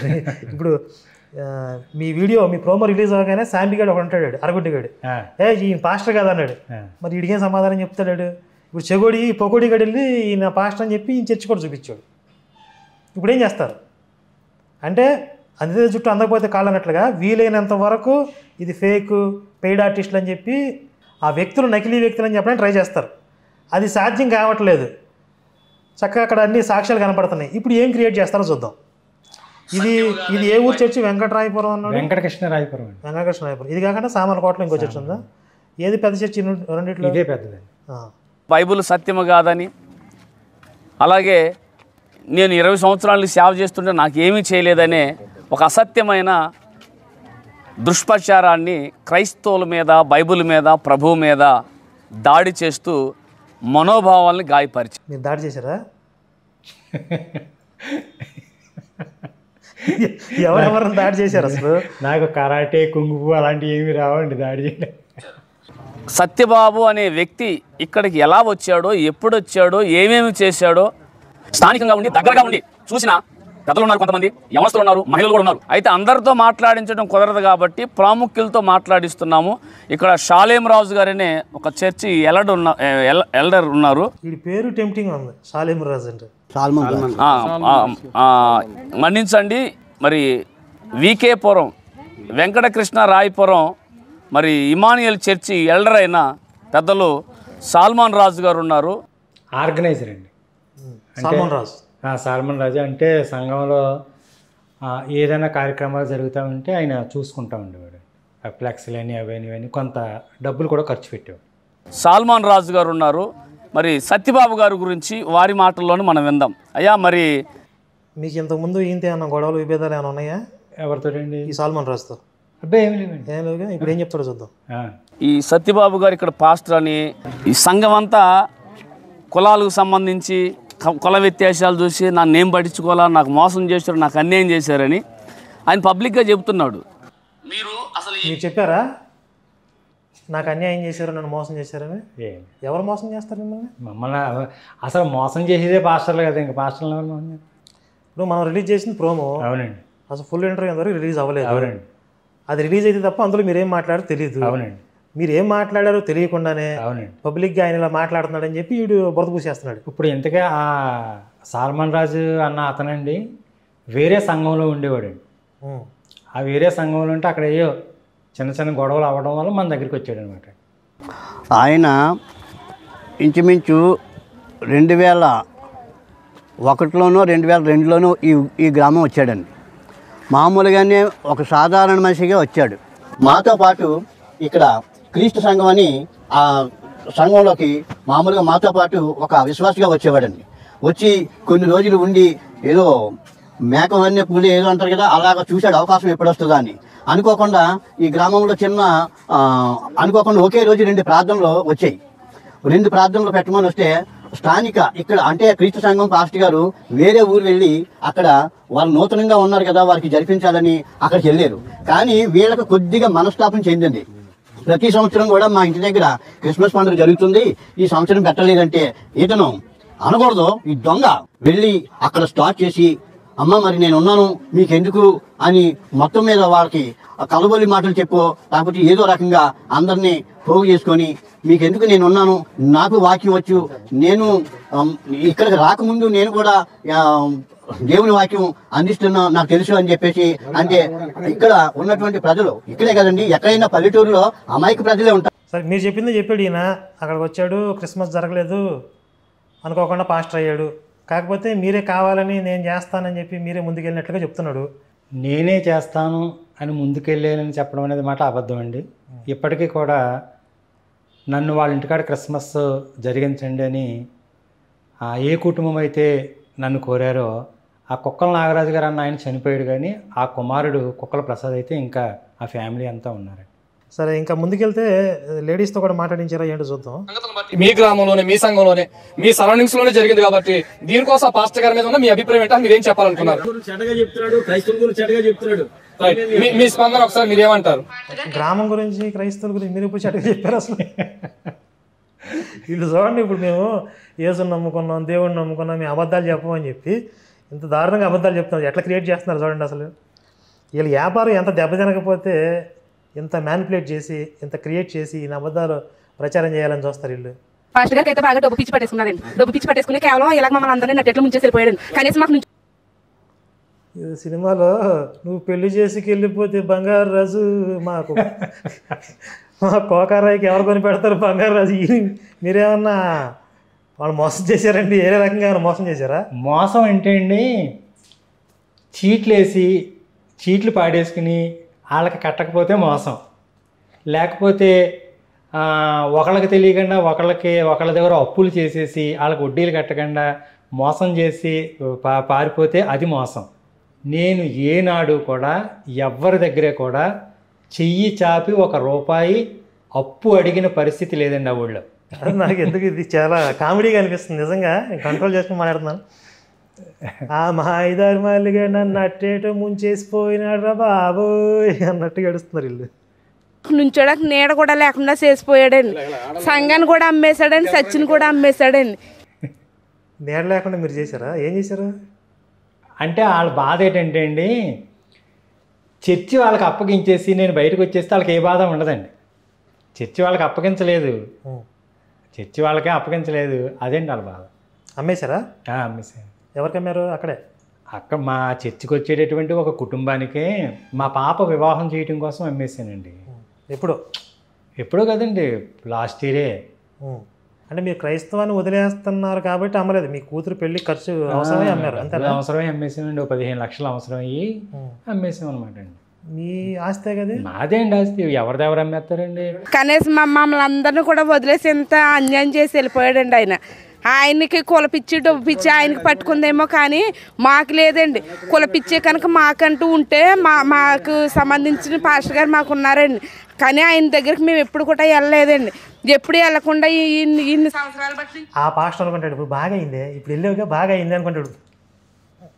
మాకేమనిపిస్తుంది అంటే అవకాశం లేక కానీ చర్చిలో ఉండే మెంబర్స్ కూడా అమ్మేసినేమో మాకు అనిపిస్తుంది. ఒకవేళ అంటే వీడు పెద్ద డ్రామా ఆర్టిస్ట్ లా ఉన్నాడు. చర్చిలో ఉన్న మెంబర్స్ కూడా అమ్మితీడు కొంటాడేమో. అంటే మీరు రాశారు కదా సార్, యెహోవా ఇశ్రాయేలు ప్రజలను అమ్మేశాడు. ఆ, ఆ. అదే న్యాయాధిపతుల గ్రంథం 3వ అధ్యాయం 8వ వచనంలో మీరు బుక్లో రాశారు. అమ్మేస్తామంటాడు ఆయన. అమ్మేస్తా, ఆయన కోపం వస్తే అమ్మేస్తాడండి. కోపం వస్తే శత్రువులకు అప్పగించేస్తాడండి. మళ్ళా ఎవరికైతే అప్పగించాడో మళ్ళీ వాళ్ళనే చంపేయమంటాడండి. శత కొట్టించేస్తాడు. చాలా దారుణాలు అని బుక్లో చాలా ఉన్నాయండి అన్నీ. అలా ఈ బుక్ కనుక చదివితే మొత్తం అంతా తెలుస్తుంది. యెహోవా లక్షణాలు మీకు ఉన్నాయి అనుకుంటున్నారు వీళ్ళు. అవకాశం లేక అమ్మేసి లేదండి, అమ్మలేదని లేదంటే మమ్మల్ని కూడా అమ్మేసి నిన్ను ఊడుకుంటాడు. నిన్ను ఊడుకుంటాడమ్మా. అలా ఇవ్వకే మా పాస్టర్ గారు అమ్మకుండా ఇంకా మమ్మల్ని ఈ పోలికలో వదిలేసి వెళ్ళిపోయాడండి. అయ్యి బాబాయ్, అమ్మనందుకు బాధపడుతున్నట్టుంది. ఇన్ని సంవత్సరాలు సేవ చేశారు కదా, అవును సార్. ఎప్పుడైనా మరి ఆత్మీయంగా కానీ ఉండటం కానీ, ప్రార్థనలో ఉండటం కానీ, దైవికంగా గడపటం కానీ ఇలాంటివి ఏమన్నా మీరు చూసారా ఆయన దగ్గర? ఆయన అయితే మాకు భక్తి విషయంలో అయితే బాగానే చూశాడు. వీడు పాప ఏదో చెప్దామని చూసాడు, అది బాగా చెప్పారు. ఆత్మీయంగా దైవికంగా ఉన్నాడా అంటే లేకుండానే మరి వీళ్ళు ఆయన అంటి పెట్టుకుని ఉన్నారా అని వీడి ఉద్దేశం. ఇప్పుడు దానికి రివర్స్లో సమాధానం చెప్పినా కానీ వాళ్ళకే పడిద్ది. ఆయన కమర్షియల్గా ఉన్నాడు, తేడాగా ఉన్నాడు అని చెప్పారు అనుకోండి. మరి అంత తేడాగా ఉన్న వ్యక్తితో 20 సంవత్సరాలు మీరు ఎలా కలిసి ఉన్నారో అడుగుతారు వెంటనే. నెక్స్ట్ క్వశ్చన్, వీడికి ఆ మాత్రం పొరలేదు ఈ గొరిగడికి, ఈ పొకోడి గడికి. మేము ఆత్మీయంగా అయితే బాగా బలపరిచారు. ఒక 10 సంవత్సరాలు బాగానే బలపరిచారు కదా మీరు. చాలా బాగున్నాం. మరి ఈ 2 సంవత్సరాల్లో ఏం జరిగిందో మాకైతే తెలియదు, కానీ మేమైతే భక్తి జీవితంలో ఎప్పుడు వెనకబడలేదండి. మరి ఆయన మనసులోకి ఏ ఉద్దేశాలు వచ్చాయో మాకు తెలియదండి. మీరాబాయ్ భక్తి జీవితం అంట. మరి పోయేటప్పుడు కూడా మేము ఇంకా నమ్మలేదు, నిజం కాదని అనుకున్నా. నేను ఇప్పటికీ నమ్మలేకపోతున్నాను రామనాథ్ గారు అంటాడు. టెస్ట్ మనీ ట్రోల్స్ అయిపోతుంది. మా ఆత్మీయ తండ్రి ఇంకా మాతో ఉంటాడని అనుకున్నాం, కానీ ఈ వీడియోలో వచ్చే వరకు మాకు కూడా ఏంటో తెలియదండి. ఇప్పుడు అన్న ఒక చిన్న మాట, వీళ్ళు చెప్తున్న స్పందన చూస్తే స్టిల్ ఈ రోజు కూడా ఇప్పుడు మాట్లాడుతున్న మా ఆత్మీయ తండ్రి అంటే ఆయన మీద వీళ్ళు పెంచుకున్న ప్రేమ, వీళ్ళ మాటల్లో వచ్చేటువంటి వక్రీకరణ కానీ చూస్తాం. ఎందుకంటే అంత మోసం చేశారు పాపం వాళ్ళు, అంత ప్రేమ పెంచుకుంటే మీ మీద. వాళ్ళు నేనేం మోసం చేయలేదండి. ఎందుకంటే నేను మోసం చేయటం అంటే నేనేదేంటంటే మీరు వాళ్ళకు కూడా అర్థమయ్యేలా చెప్పి మీరు ఏదైతే సత్యం తెలుసుకున్నారో అదే సత్యంలోకి వాళ్ళని తీసుకొస్తే ఈరోజు వాళ్ళు బాధపడేవాళ్ళు కాదు. వాళ్ళకు కూడా మీరు అర్థమయ్యేలా చెప్పొచ్చు కదా. అర్థమయ్యేలాగా చెప్పడానికి కొంత టైం పడుతుంది సార్. మీరు ఏదైతే బైబిల్లో ఉన్నటువంటి ప్రతి విషయాన్ని కూడా బయట పెట్టారో అది అంగీకరించేటటువంటి మనసు 1,00,000 మందిలో ఒకళ్ళకి ఉంటుందండి. మీరు ఇంచుమించు ఈ నెల 31వ తారీఖుకి 9 సంవత్సరాలు పూర్తవుతుంది అనేసి సెలబ్రేషను 1వ తారీఖున అనేసి మీరు పెట్టారు. ఈ 9 సంవత్సరాలలో మీరు ఎన్ని డిబేట్స్ చేశారు, ఎన్ని కార్యక్రమాలు చేశారు? అవన్నీ పాస్టర్లు చూడలేదనుకుంటున్నారా? చూశారు, కానీ అంగీకరించే మనసు లేదు. నేను చూశాను కాబట్టి, నేను అంగీకరించాను కాబట్టి, అందులో ఉన్న నిజాన్ని నేను తెలుసుకున్నాను కాబట్టి నేను బయటికి రాగలిగాను. అంటే పాస్టర్లు అంటే ఒప్పుకోరు, ఎందుకంటే వాళ్ళకి ఆదాయం పోయింది కాబట్టి. వీళ్ళు కామన్ విశ్వాసులకండి ఆదివారం చర్చికి వెళ్ళామా, పాస్టర్ గారు వాక్యం చెప్పారు, విన్నాము, వచ్చేసాము, మాకు కలిగిన కానుక దైవజనుడికి ఇచ్చేసాం, అంతవరకేనండి విశ్వాసం. విశ్వాసది మా ఇంట్లో ఏదైనా కథకార్యం వచ్చింది, పెళ్ళి వచ్చింది, దగ్గరుండి జరిగించాలి. అంతకు మించి వాళ్ళకి అంత జ్ఞానం ఏమీ ఉండదండి. కానీ పాస్టర్లకు మాత్రము అన్నీ తెలుసండి. ఒక రకమైన తెలియనటువంటి అయ్యో అందరూ ఏడుస్తున్నారండి వీళ్ళు, నిజంగా ఏడుస్తున్నారు వీళ్ళు. ఏడ్చారండి. అంటే ఇంతకాలం మమ్మల్ని ఈ యేసుప్రభు మార్గంలో నడిపించి మీరు శివశక్తిలోకి వెళ్ళిపోయారు అని వాళ్ళు గొప్ప నమ్మకమైన ప్రేమను పంచుకున్నట్టు మనం అందరం కూడా దీన్ని బట్టి వినగలుగుతున్నాం. ఇప్పుడు పిల్లల్ని చూడడంలో అయినా మమ్మల్ని అయినా ఒక కూతురులాగే చూసాడని మేము అది తప్పు అని మేము ఎప్పుడు అనమండి. ఇప్పుడు ఇంకా నయ్యం మీ మీద ఆడవాళ్ళతో ఏదన్నా చెప్పిస్తారేమో చూస్తాను బాగా చెప్పారు వీళ్ళు. వీడియో వైరల్ అవుతుంది, పిల్లల్ని చేర్చేసాడు, ఆ కేసులు ఉన్నాయి కూడా మాకు తెలియదు. నా అమ్మాయిలు కేసులు ఉన్నాయి, పిల్లల్ని చేర్చే ఈ పకోడీ గారు చెప్పాడా? ఇది చెప్పు ఉంటాడండి వీడు. మరి ఏం చెప్పాడో తెలియదు. వాళ్ళు చెప్తున్నారండి చిన్నపిల్లల్ని పాడు చేసేసాడు, మళ్ళీ భర్త లేనప్పుడు వాళ్ళ ఇంటికి వెళ్ళిపోతుంది. మరి ఆడు నేను భర్త లేనప్పుడు పొద్దు నుంచి సాయంత్రం దాకా వాళ్ళ ఇంటికాడే గడిపేవాడు అనేసి వీడియోలో చెప్పాడండి. పకోడి చెప్పాడు. మా భర్త లేనప్పుడు మా ఇంటికి వచ్చాడండి, మరి ఒక్క విశ్వాసి చెప్పలేదు. మా పిల్లల్ని పాడు చేసాడండి అనేసి. మరి ఈ పోలీసు వాళ్ళు, ఈ వ్యవస్థ, వీళ్ళంతా మరి ఎలా ఊరుకున్నారు నన్ను? చిన్న పిల్లల్ని నేను పాడు చేసేసి గర్భవతిని చేస్తే మరి ఏ కుటుంబంలో పిల్లని పాడు చేసి ఎవరిని గర్భవతిని చేసి మరి వాళ్ళంతా నా మీద కాదు, వాళ్ళు వీళ్ళు అనుకున్నది చెప్పట్లేదని చెప్పి వీళ్ళు కొంచెం డిసప్పాయింట్ అవుతున్నారు. అరే మనం కోట్లు అద్దె తెచ్చి అనవసరంగా అనుకుంటున్నారు వీళ్ళు. వాళ్ళు ఏం చెప్పట్లేదు. అబద్ధాలండి. ఆయన బతి జీవితున్నప్పుడు వచ్చిన స్థితిని బట్టి రూమర్స్ రావచ్చు కానండి, ఆయన అయితే మమ్మల్ని ఎప్పుడు కూడా ఒక మాట లేదు. మేం బాధపడేదల్లా ఇప్పుడు ఆయన స్థలం అమ్మేసుకున్నాడు. ఇప్పుడు మీరు చూసేమంటారు, ఇప్పుడు ఎవరికైతే అమ్ముడు పోయాడో ఆ కరుణాకర్ సుగుణ అనేవాడు క్రైస్తవ్యము, బైబులు, యేసు ప్రభు, పాస్టర్లు అందరూ దొంగలు, మోసగాళ్ళు, అబద్ధాలు అని ఈయన చెప్పిన మాటలు బట్టి ఆల్రెడీ గతంలో నుంచి అతను మాట్లాడుతున్నాడు. ఈ విషయం మీద మీరేమైనా చెప్పగలుగుతాడా కరుణాకర్ అనేవాడికి? ఏం మాట్లాడుతున్నాడు వీడు? పాప వాళ్ళు ఏదో బాధలో ఉంటే మొగుడు పోగొట్టి పెడితే రంగు మూడు వచ్చి రాళ్ళు వేసాడంట. వాళ్ళు ఏదో బాధలో ఉంటే కరుణాకర్ గురించి ఏమైనా చెప్పండి అంటే నేను అక్కడికి పోయి ఈడు బాధ ఈడిది, ఇల్లుగాలు ఒకటి ఎడుతుంటే బొగ్గులు వ్యాపారి బేరానికి వచ్చాడంట. అక్కడికి వెళ్ళి ఆల్తను తెచ్చిద్దామని చూస్తున్నాడు వీడు. వీడు కడుపు మంట చల్లారక. బైబుల్ నిజ గ్రంథం కాదా? మనం నిజమైన క్రైస్తవులం కాదా? పాస్టర్లు అనే వాళ్ళు ఇంకా నిజమైన వాళ్ళు ఊరు లేరా? ఏమంటారు? అన్ని డౌట్లు వచ్చినాయి. వీడికి అన్ని డౌట్లు వచ్చి మీరు చెప్పండి ఇప్పుడు మనం అన్నీ కరెక్టే కదా అని చెప్పి వాళ్ళ దగ్గర నుంచి ఓదార్పు పొందామని చూస్తున్నాడు వీడు. యేసుప్రభువే నిజమైన దేవుడే, నిజమైన రక్షకుడు యేసుప్రభు అండి. అలాగేనండి, ఆయన తప్పించి ఇక్కడ ఏమి లేదండి. యేసుప్రభు నిజమైన క్లాస్ పెట్టారు.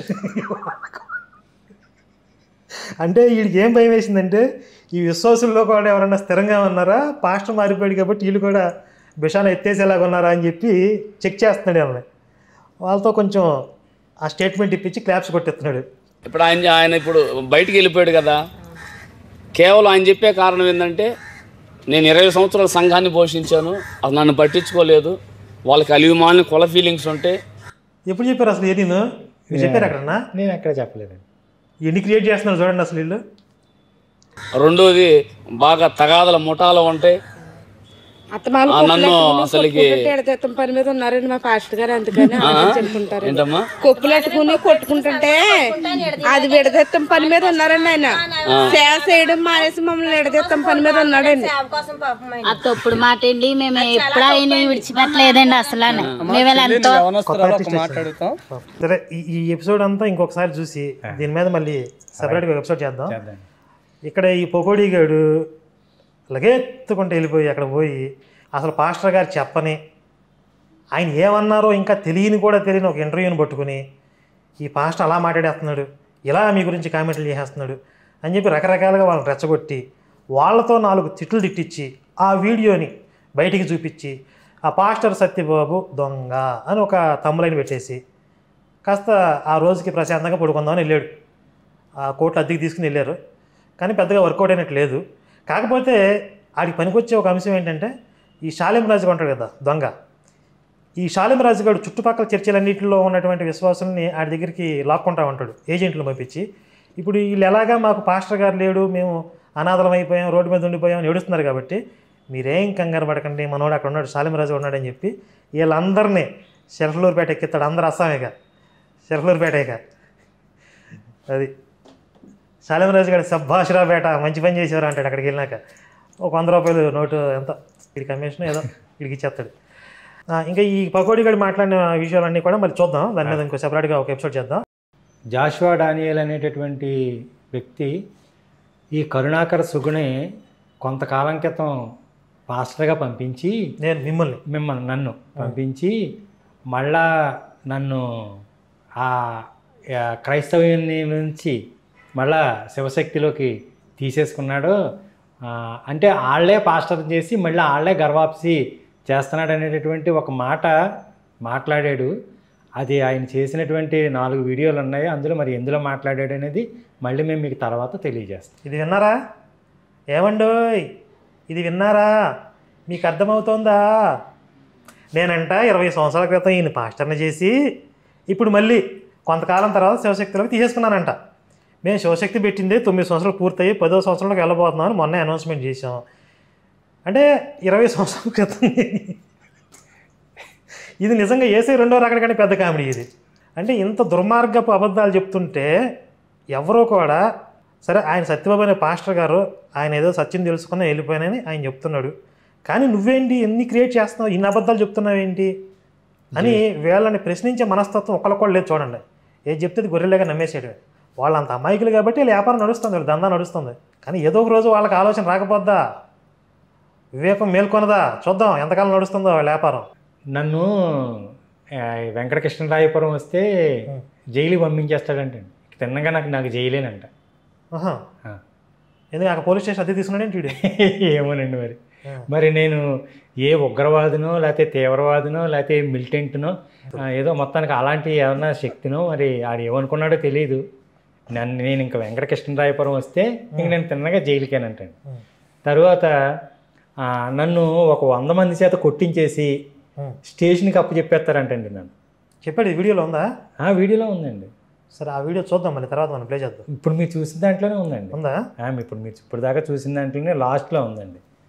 చూడండి యేసయ్య ప్రేమ.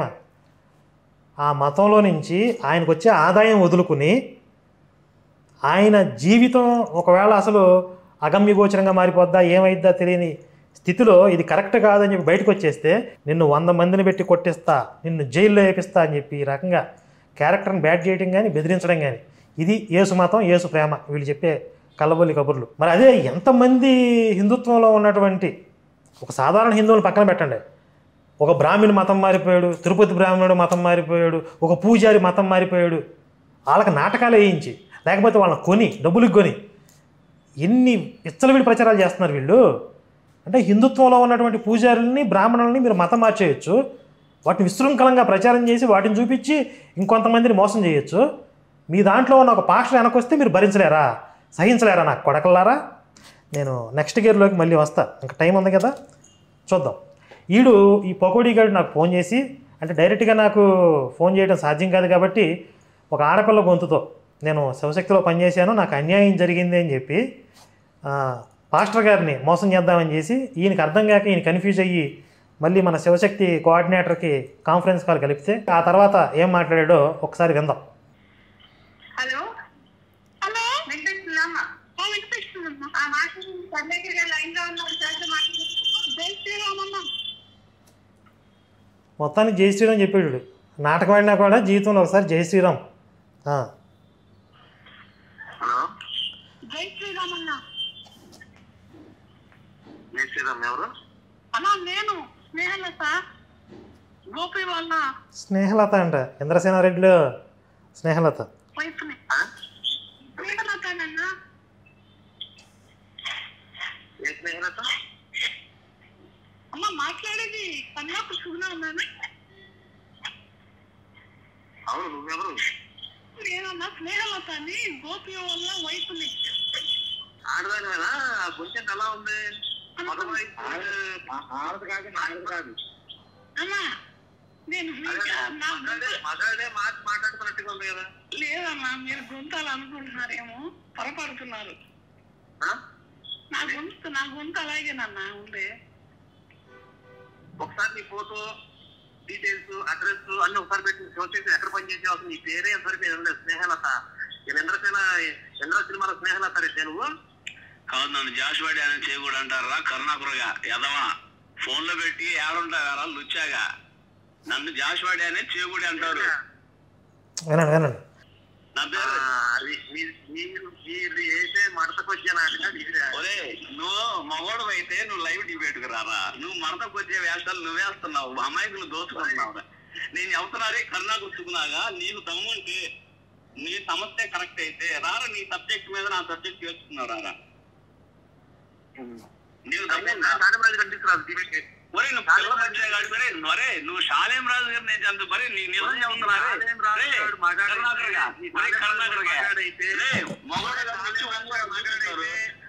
ఒక అమ్మా నాన్నకి పుట్టుంటే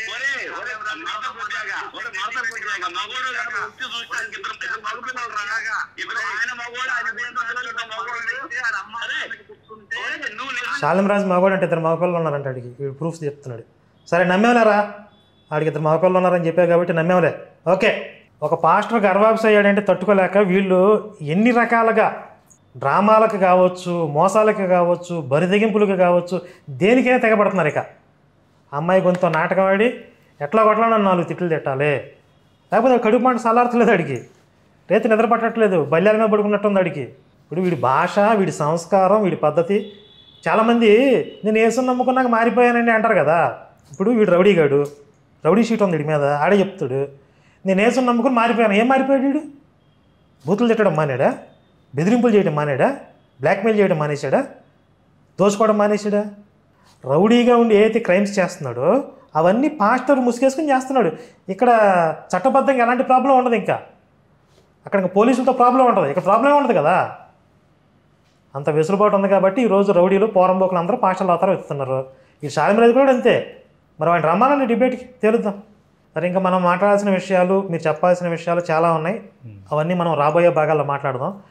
అయితే గతంలో రిలీజ్ చేసిన ప్రోమోలో అందరికీ ఆసక్తి కలిగించిన ఒక విషయం, మీ భవిష్యత్తు ఏంటి? ఇప్పుడు మీరు మీ జీవితాన్ని ఉన్నపలంగా మీతో పాటు మీ ఫ్యామిలీని కూడా రిస్కులో పెట్టి ఒక 20 సంవత్సరాలు 10 సంవత్సరాల క్రైస్తవ జీవితంలో నుండి బయటకు వచ్చేసారు. ఇప్పుడు ఈ థ్రెడ్స్ ఏవైతే వస్తున్నాయో ఇలాంటివి వస్తాయని మీరు ముందే ఊహించి ఉండొచ్చు, లేదా మేము కూడా చెప్పాం, మీకు చెప్పారు ఇవన్నీ వచ్చే అవకాశం ఉంది, మరి ఫేస్ చేయడానికి మీరు రెడీగా ఉన్నారా అని చెప్పి. మరి ఎంత రిస్క్ చేసి బయటకు వచ్చిన తర్వాత మీ భవిష్యత్తు కార్యాచరణ ఏంటి? ఇక మీదట నేను చేసేటటువంటి కార్యక్రమం ఏమిటంటే, నేను శివశక్తి సంస్థలోనే పనిచేస్తూ ఉన్నాను. ఇక్కడ నా పని ఏమిటంటే బైబిల్ చదవడం.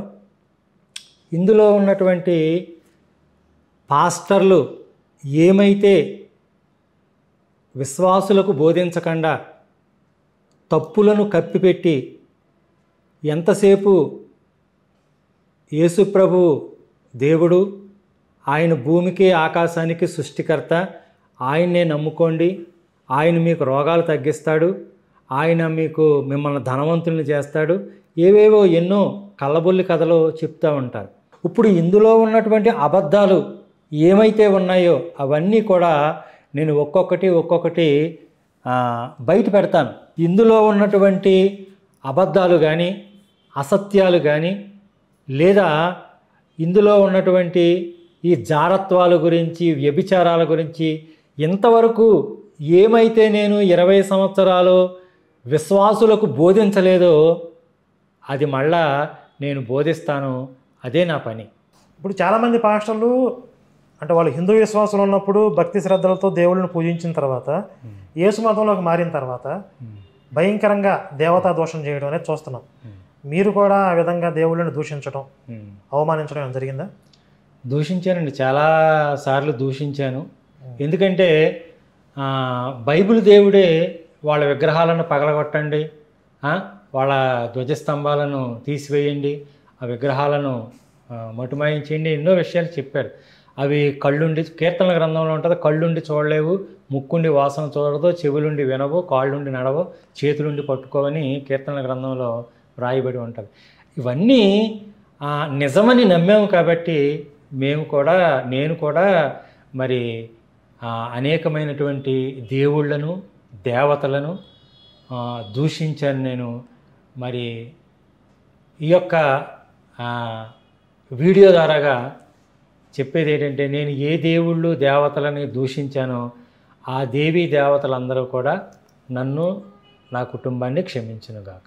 మరి మిమ్మల్ని బెదిరిస్తున్నారు కదా, నిజంగా వాళ్ళు ఆ విధంగా తెగబడితే ఆ తర్వాత ఏమైద్దో కూడా వాళ్ళే చూస్తారు. ఎంతవరకు తెగబడతారో చూద్దాం, అంతవరకు వచ్చిన తర్వాత చూసుకుందాం. ఇక క్రైస్తవ మాఫియా కోటలు బద్దలయ్యే సమయం వచ్చేసింది. సాధారణ క్రైస్తవులే కాదు, పాస్టర్లు కూడా సత్యాన్ని తెలుసుకుని బైబిల్ అసత్యమని అర్థం చేసుకుని తమకొచ్చే ఆదాయాన్ని సైతం వదులుకుని బయటకు వచ్చేస్తున్నారు. ఇన్ని రోజులు, ఇంకా చెప్పాలంటే ఇన్ని 100 సంవత్సరాలు మాయ మాటలతో, కల్లబొల్లి కబుర్లతో మభ్యపెడుతూ, బైబిల్లో ఉన్నవి దాచేస్తూ, ఇతర మతాల మీద రోజు క్షణం విషాన్ని కక్కుతూ సర్వైవల్ అయినటువంటి క్రైస్తవ మతం, క్రైస్తవ మాఫియా, క్రైస్తవ మత రాక్షసికి రోజులు దగ్గర పడ్డాయి. ఇది సహించలేని ఈ మాఫియా నాలాంటి వారి మీద, హిందూ సంస్థల మీద, ఇలా సత్యం తెలుసుకుని గర్వాప్స్ అయినటువంటి పాస్టర్ గారి లాంటి వాళ్ళ మీద రకరకాల ఆరోపణలు, రకరకాలుగా రూమర్స్ క్రియేట్ చేయటం, తిట్టడం, బెదిరించడం ఇవన్నీ చేస్తున్నారు.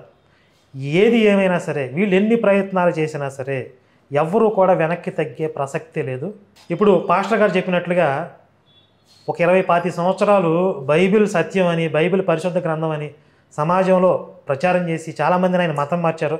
ఆ చేసిన పాపాన్ని కడుక్కోవడానికి మిగిలిన జీవితం అంతా కూడా బైబిల్లో ఉన్నటువంటి మరుగుపరచబడిన సత్యాలని వెలికి తీసి కొంతమందిలోనైనా సరే జ్ఞాన జ్యోతిని వెలిగించే ప్రయత్నం ఆయన చేస్తారు. దానికి శివశక్తి వేదికగా ఆయనకి సంపూర్ణంగా మన వైపు నుంచి సహకారం ఉంటుంది.